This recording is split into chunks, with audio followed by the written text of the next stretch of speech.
yani ku gotum were ser deniz undaf de peşeroje u de paşeroje de nava diroka Kurdu Kurdistanê dîroka futbola Kurdî de lîstikvanekî hêrî kemilî tamam û kare her tiştî bike ê hêrî mezin bêşik û guman deniz undav e. Undav eveya weke şîrê diya xwe li xwe helal kiriye.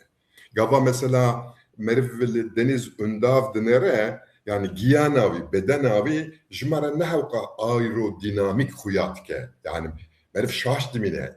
Yani ev camer nehewqa aerodinamik lê van tiştê ku meriv matmayê dimîne. Van tiştê di ciyê xwe de, di wextê xwe de û bi kemalî çawa pêkitîne. Yani undav, deniz undav ji bedena xwe bêtir bi mejiyê xwe bi hizrandina xwe dilêze. Yek xusûsiyeteka wî mezin lêstikê pir xweş dixwîne. Yani weke ku meriv romanekê, weke ku meriv çîrokekê, weke ku meriv helbestekê. Gola belliye belê. Ji golê ku tên kirin belliye bi rastî. Hunandina gola hema dike berçavê me. Weke meriv helbestekê bixwîne û fêm bike. Yani wan hestiyariya bedena xwe de yek bi yek cî bike. Di nava lêstikê de deniz undav dizane ku ji bo vî pozisyonê gava pozisyon diherikin dizane ku wê piştî çend hemleyê dinê weke em bêjin lîstikvanekî setrancê piştî wê sê hemle tehmîn dike û diçe li wir disekine.